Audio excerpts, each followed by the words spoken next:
Ok, pues vamos a iniciar con las preguntas.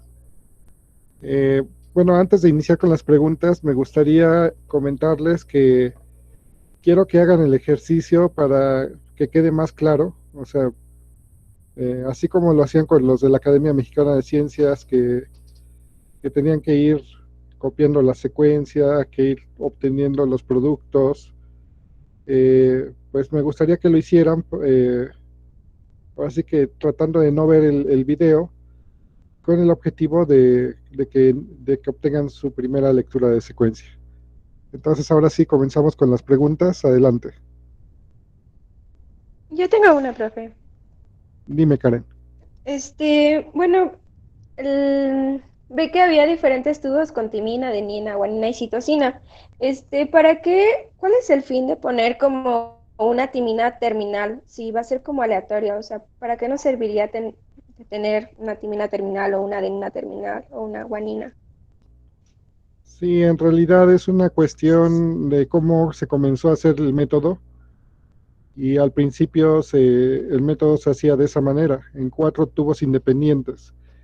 Ahora ya se hace en un solo tubo con una mezcla de terminadores, cada uno marcado con un fluoróforo diferente para que el espectrofotómetro lo detecte. Anteriormente, pues si tú lo hacías los 4 en 1, no teníamos todavía la tecnología de tener un gel suficientemente bueno como para separar eh, en una sola corrida, separar, digamos, todo el, todo el bandeo que se genera, porque usábamos poliacrilamida. Perdón, en la actualidad ya no se usa poliacrilamida, en la actualidad se usan columnas de algún soporte tipo cefacril o algún cefadex, que es una columna empaquetada, o incluso digamos, una fase estacionaria más fina, de tal suerte que la separación pues, puede ocurrir de una manera más precisa que la que da un gel. Entonces, por eso es que se tenían que hacer 4 reacciones. Y de hecho, este es un gel hipotético. En la realidad, solamente en el centro podíamos hacer lectura. Y todo lo que estaba muy grande, quedaban las bandas tan juntas que no podíamos diferenciarlas, a pesar de que estaban en carriles independientes. Todas las que eran más pequeñas también no las podíamos diferenciar.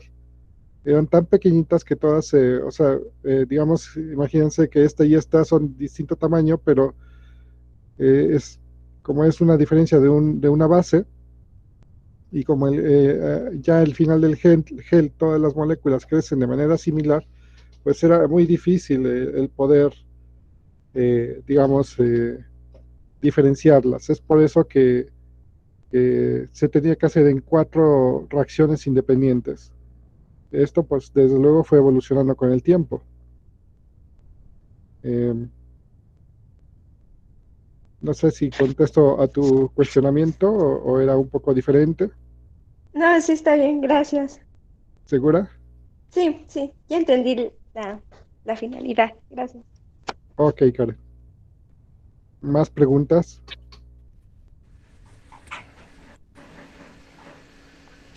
Yo Yo tengo creo. una. Yo también. eh, a ver, Yo primero, digo que por turno nos pongamos en el chat para evitar este tipo de problemas. Pues si quieren Oh, ustedes primero, amigos. Bueno, ok, voy primero. pues Fernando primero. Vamos a ver. Si está el identificador de, ahora sí que está la separación de cada uno de adenina, guanina, citosina y timina. ¿Qué pasa cuando, como dijo, si se separa por más o por menos hileras, cómo podríamos identificar cuál es cuál? Si se sobrescribe, si se pone una sobre la otra. No sé si me di a entender. Sí, supongamos que tu separación no fue buena y que aquí parecieran iguales, ¿no? Sí. ¿A cuál le asigno? Pues en ese caso no hay lectura, simplemente dices aquí, acá, no sé qué sea, empiezo a leer donde ya pueda yo diferenciar. Si hay partes que no es posible resolverlas, tengo que repetir, sobre todo, por ejemplo, imagínense que solamente les da información de lo que hay en el centro. Pues ya cuando tengan la secuencia del centro, lo que tienen que hacer es diseñar un oligonucleótido más hacia afuera para resolver lo que está río abajo, o hacer un primer en dirección contraria para resolver lo que está río arriba. Entonces, si no hay resolución, se tiene que volver a hacer la secuenciación. ¿Esa era la pregunta? Sí, gracias, profe. De nada, Fer. Pues después, Edwin. Es Edwin, profe. Edwin, perdón. Sí, no se preocupe. ¿Cuál es la diferencia entre una adenina o timina o guanina terminadora a una buena, por así decirlo? O sea, la única diferencia es que ahí termina de secuenciar o de codificar. ¿Es la única diferencia que es terminadora? ¿O tiene como alguna propiedad distinta que hace que sea terminadora? Voy a pasarte la estructura de un ADN. Ujú. Por ejemplo, aquí tenemos la estructura de pues un nucleótido con el grupo fosfato, la ribosa, perdón, la desoxirribosa y la base nitrogenada. Ujú. Y aquí en posición 3' tenemos un OH Ya. y Sí. en 5' el fosfato. Para que esto funcione y pueda hacer reacción, debes de tener disponible el 5' o sea, el fosfato debe estar disponible para pegarse a la cadena que viene creciendo. Ujú. Y la posición 3', o el OH de la 3' debe estar también disponible para que siga creciendo la cadena hacia abajo. Esta posición se le puede poner un fluoróforo. Entonces ya no tiene el oxígeno disponible. No hay manera de que siga creciendo la cadena. Ujú. Por eso se llaman terminadores, porque hacen ¿Por qué un fluoróforo? puede ser un fluoróforo, una molécula chismosa. Actualmente usamos fluoróforos y se usan fluoróforos de distinto color para que pueda el espectrofotómetro detectar a ese fluoróforo. O sea que se introducen como intencionalmente y específicamente a cada una. Claro, Ok. de hecho en la reacción, por eso cuando se da la introducción, se dice tiene lo mismo de la PCR, pero a diferencia de una PCR convencional, en cada una de las reacciones se pone un terminador, o sea, una base que está truncada en esta posición, Ok. ¿vale? Sí, gracias, profe. Profe, ¿y en ese caso el Espérame, Karen. fluoróforo sería la base? Espérame, Karen. Creo que Sí. primero quería hablar Carlos. Sí, bueno, igual no hay problema que pase, pero si no, bueno, mi pregunta era ya en la parte, bueno, que venía después como de utilizando como espectrofotometría o algo así. Mi duda o algo que me quedó era, ¿qué diferencia hay como entre, por ejemplo, las longitudes como de onda o por qué, por ejemplo, habían guaninas con onda chiquita y ondas grandes, por así decirlo? O sea, o de qué dependía, es que eso como que no me quedó. Ok, ya te refieres a la secuenciación. Ajá, sí, en esa parte. Ajá. En la secuencia hay zonas que son muy buenas y nos da una señal muy alta. Esta, a lo que le llamaste onda, es la intensidad de señal. Entre más intensidad de señal significa que hubo más productos cuyo terminador se pegó ahí y por eso tienes una intensidad alta. Es la probabilidad. O sea, porque si te das cuenta, todo esto trabaja a través de probabilidad. ¿Cuál es la probabilidad de que justo acá pegue el terminador? O ponga una buena y siga, y hasta aquí ponga el terminador. O ponga una buena y siga, y hasta aquí pone el terminador. Pues es probabilidad, o sea, no podemos hablar de probabilidad igual o equitativa. Depende de la polimerasa, depende de los encuentros entre las moléculas, de muchas cosas. Por lo tanto, algunos picos van a tener más intensidad que otros pero al final, pues los que son expertos en este campo dicen que la secuencia, cuando hay una secuencia buena, pues todas son como muy uniformes, o sea, son de alta intensidad. Yo aquí a propósito puse una secuencia no tan buena para que se vieran justamente estas cosas, o sea, estos cambios de intensidad, o sea, no siempre es color de rosa todo, pero que se puede interpretar, o sea, cuando tiene secuencia de esto, aunque esta tiene más intensidad que esta, pues claramente se ve que son timina, timina y timina en este caso, ¿no? Abajo hay un poco de ruido también, pero no nos interfiere en lo que es la señal que realmente corresponde al camino. Va a llegar un momento en que la secuencia se nos va a caer y el ruido va a aumentar y entonces ya no vamos a estar seguros. En ese momento yo recomendaría que ya esta parte no la consideremos porque ya tiene mucho ruido. Aquí, por ejemplo, pues ya no se sabe ni siquiera qué base es y de repente otra vez se empieza a definir, pero pues todo esto pues ya no lo consideramos porque aquí ya hubo fallo. Por lo tanto, lo que sigue arriba abajo, pues ya no podríamos confiar en esa secuencia. Entonces, el tamaño el pico de esta banda, perdón, de esta onda, como dijiste, significa la intensidad y significa cuántos productos hay de esa secuencia con ese terminador. Entonces, en esencia es lo que aquí nos da de información. Y lo importante es tener secuencias que son confiables. Y cuando tenemos, bueno, por lo menos esta sí es confiable.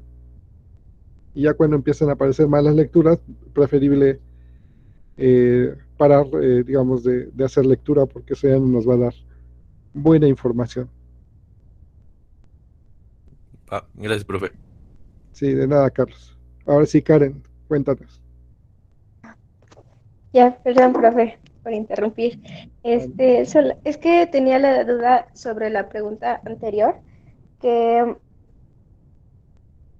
entonces se refiere al fluoróforo como una base nitrogenada o está unido El a la base fluoróforo nitrogenada, está la unido terminal. en esta posición, en el OH del 3'. La base nitrogenada está aquí. Lo que pasa es que cuando nosotros hablamos de secuencia, nunca hablamos de toda la molécula, nunca hablamos de todo el nucleótido. Siempre, de hecho, deberíamos decir fosfo-desoxirribonucleótido, ¿no? Es el nombre pues, adecuado de esta molécula, pero siempre nada más le decimos adenina, timina, guanina, citosina, o sea, nos referimos a esta parte, a la parte de la base nitrogenada. Entonces, bueno, Ok, hablo de una base terminadora, pues es porque me estoy acoplando al lenguaje de nada más nombrar esta parte, pero en realidad se refiere a todo esto y la base terminadora significa que en esta posición, donde está la ribosa, en el oxígeno de la posición 3, va a tener un fluoróforo que va a impedir que siga sintetizando más cadena. Digamos, la polimerasa ya no podría poner más, porque ya no tiene disponible aquí para pegarse al siguiente fosfato.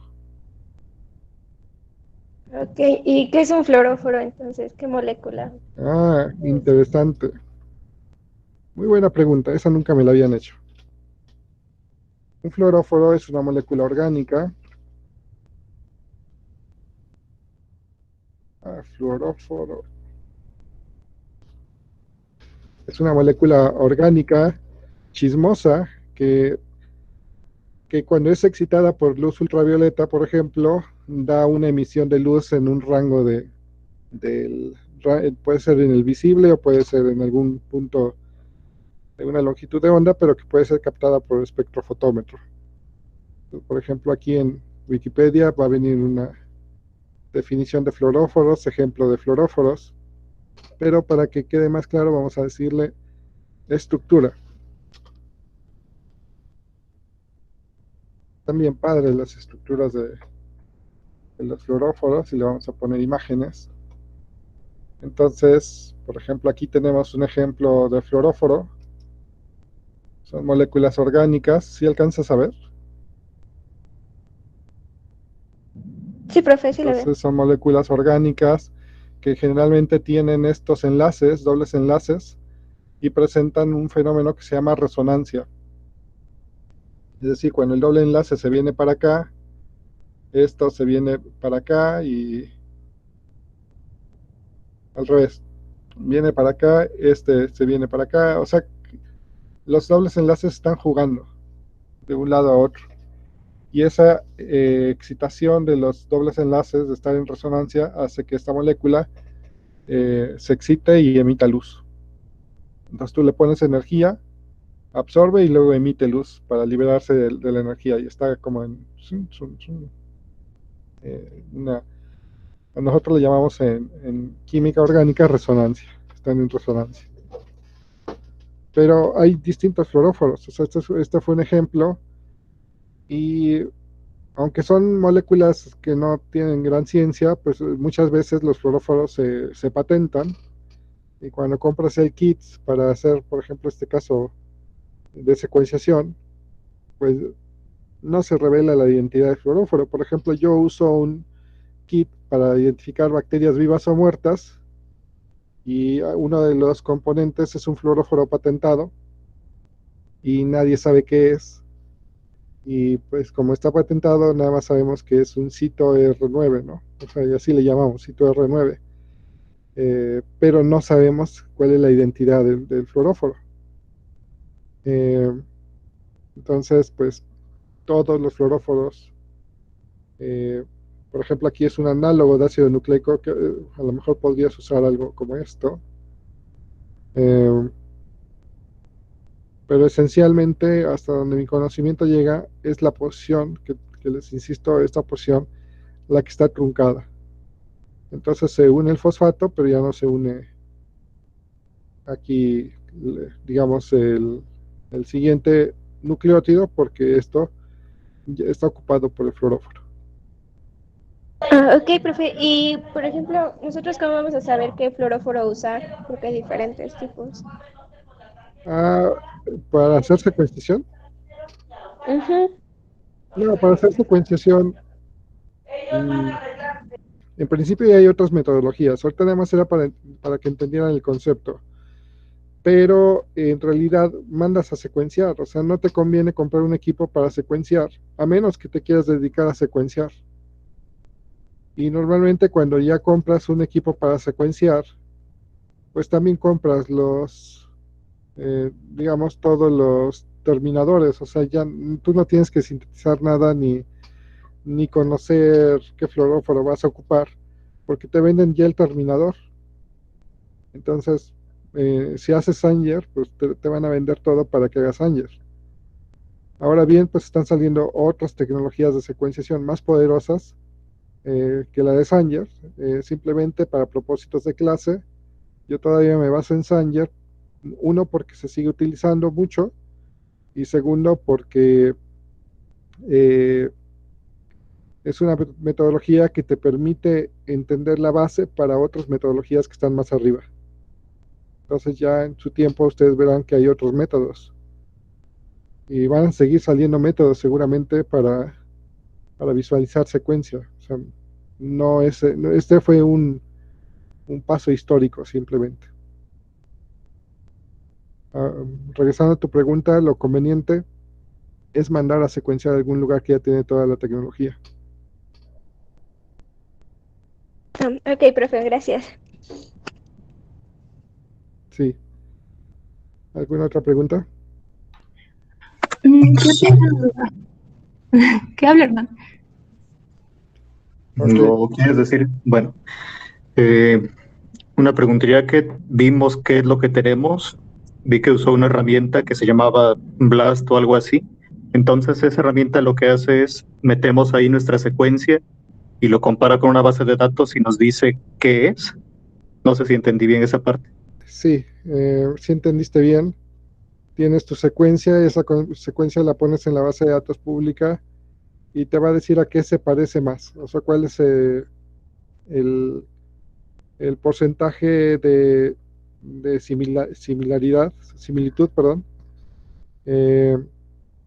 y con quién está relacionada tu secuencia. Entonces, si tú, por ejemplo, aislaste un genoma de una Klebsiella y mandaste a secuenciar un gen nuevo que no sabes para qué codifica, y cuando lo comparas en la base de datos pública, de primera instancia te dice que se parece a algo del género Klebsiella, entonces dices voy bien.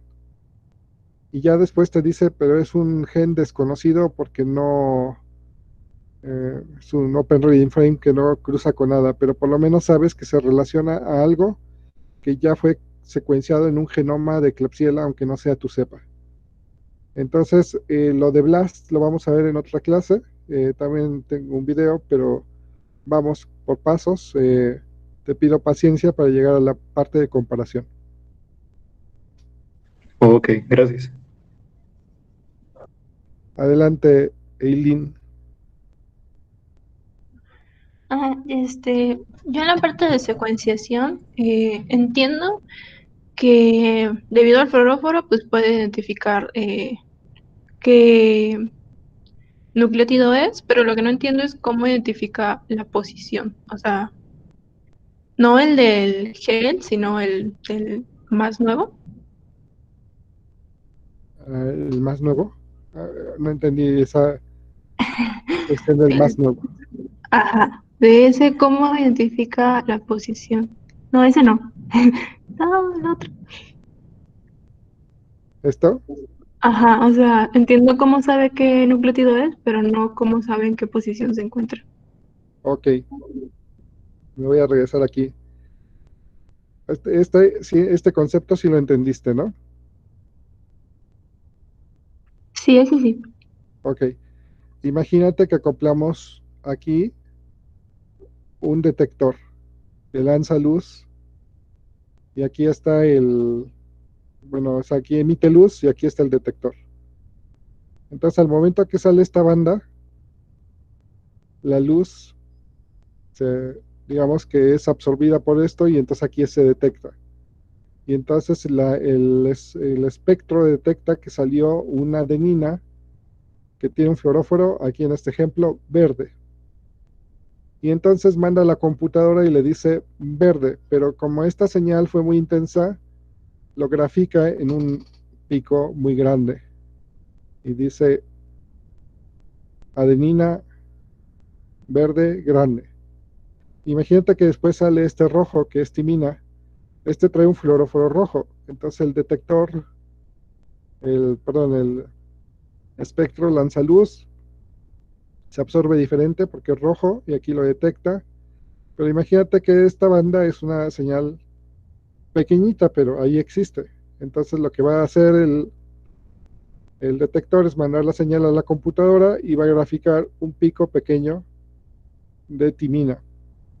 Lo siguiente que va a salir acá es otra timina. Igual manda la luz, detecta, pero ahora sale un pico enorme de timina y vuelve a poner timina, pero con un pico grande.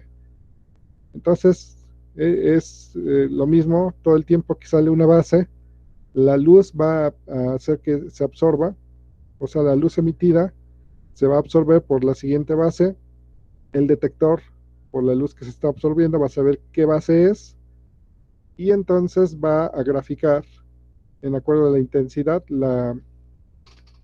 la siguiente onda. De tal suerte que cuando ya pasamos a los resultados, cuando ves lo que la computadora está haciendo, pues la computadora está graficando las bandas que van saliendo y que van siendo detectadas por el espectrofotómetro. Y te las pone en distinto color. Esos son los colores reales que pone para cada base. En el gel yo puse otros colores pues nada más para despistarlos, pero aquí citosina la pone en azul, guanina en negro, adenina en verde, timina en rojo, y entonces les va graficando intensidad y la naturaleza de la base que está saliendo, porque la computadora está programada para saber qué fluoróforo absorbe en qué densidad, en qué longitud de onda, y por lo tanto le asigna la identidad de ese terminador que está detectando por la absorbancia de luz. ¿Sí me expliqué? Sí, pero entonces también se usa un gel aquí y de ahí van saliendo en orden o En la actualidad ya no se usa un gel como tal. Ahora imagínate que este gel que tenemos acá lo convertimos en una columna de cromatografía. Entonces el mismo concepto, van ok, saliendo ya, entonces van saliendo en orden respecto al tamaño así es. de las bases, ¿no? O sea, de cuántas bases haya sería el tamaño y por eso van saliendo en orden. Claro, esta es la más chiquita. Cuando hagas tu ejercicio, en este caso es la más chiquita porque es la que tiene una base, la adenina. La de dos Ok. bases es timina. La de tres, en este caso, pues es timina. La de cuatro es guanina. Y entonces, pues corren diferente en una cromatografía. ¿Cuál sale primero? Pues la más chiquita, que es esta. Y es la primera que va a detectar el espectrofotómetro. ¿Vale? Ok, gracias. Ok. ¿Alguna otra pregunta? Yo, profe, Dime, Karen. todavía tengo duda. Bueno, usted había dicho que el fluoróforo identifica la desoxirribosa, pero ¿cómo sabe que es una timina, adenina, guanina, citosina? Que todas tienen una desoxirribosa y dice que para en el grupo hidroxilo. Entonces, ¿cómo sabe el fluoróforo si es una timina, una adenina o Porque cualquier yo base? como químico te voy a vender una que tenga adenina acá y que esté marcado con rojo, por ejemplo. Te pongo un fluoróforo rojo. Y te vendo otra versión que aquí tengo una guanina y te pongo azul en esta posición. O sea, esas se comercializan, ya vienen con esta posición, con el color adecuado y la base adecuada. Y en tu computadora ya sabe que azul va a significar eh, citosina, rojo timina, o sea, como esté asignado. Y ya, pues como son cosas patentadas, pues ya las computadoras vienen programadas así. Ok, profe, ya entendí, gracias. O sea, esto se sintetiza, esto es comercial y te lo venden purificado y todo. No hay de que se va a equivocar y va a poner un color que no correspondía, o sea, eso no, ¿vale? Gracias. De nada, Karen. ¿Alguna otra pregunta?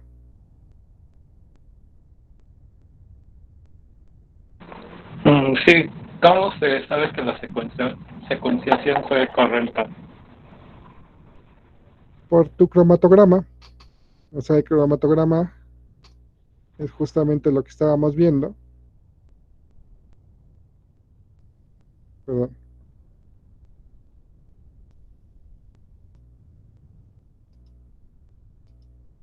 Este cromatograma. O sea, cuando tú puedes ver definidas tus bandas, puedes considerarlo como una secuencia buena. Pero en el momento en que ya tu ruido empieza a ser mayor, bueno, aquí todavía puede ser visualizado, pero en el momento en que el ruido ya es muy grande,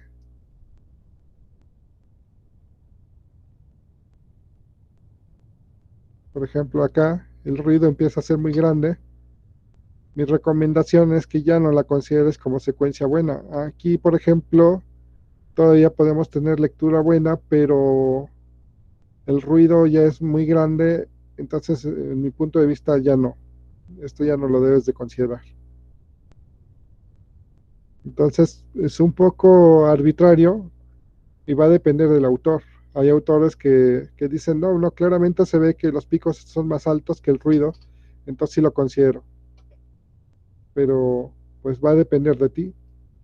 Estas secuenciaciones no son tan buenas porque vienen de PCRs arbitrarias, pero si vinieran de una, digamos, una PCR normal, pues yo me gustaría que todas las señales sean parejas. Entonces también depende del método con el que captures al gen que estás secuenciando. Si es un método normal, todas tus secuencias deben estar, digamos, impecables. Vamos a ver si por acá tenemos en el buscador.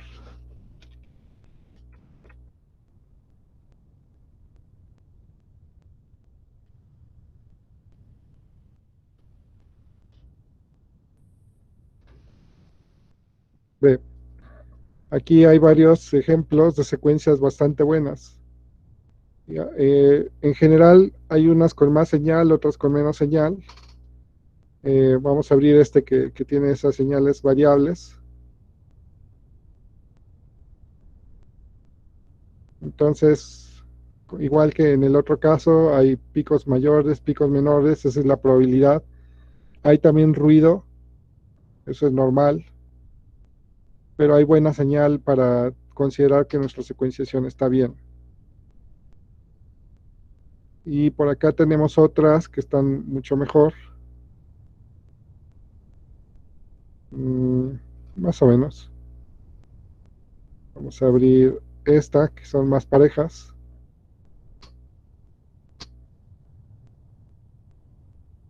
Aquí, por ejemplo, ya usa electroforesis capilar.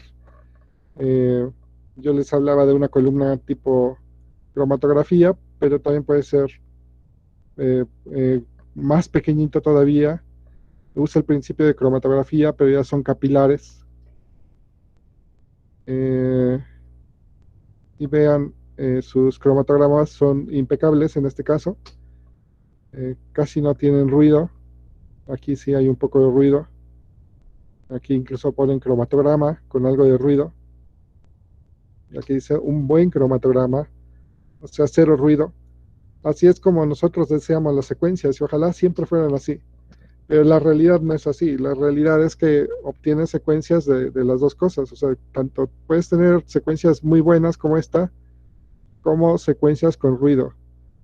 Entonces esto también pues depende del grado de ruido, si lo consideras o no lo consideras.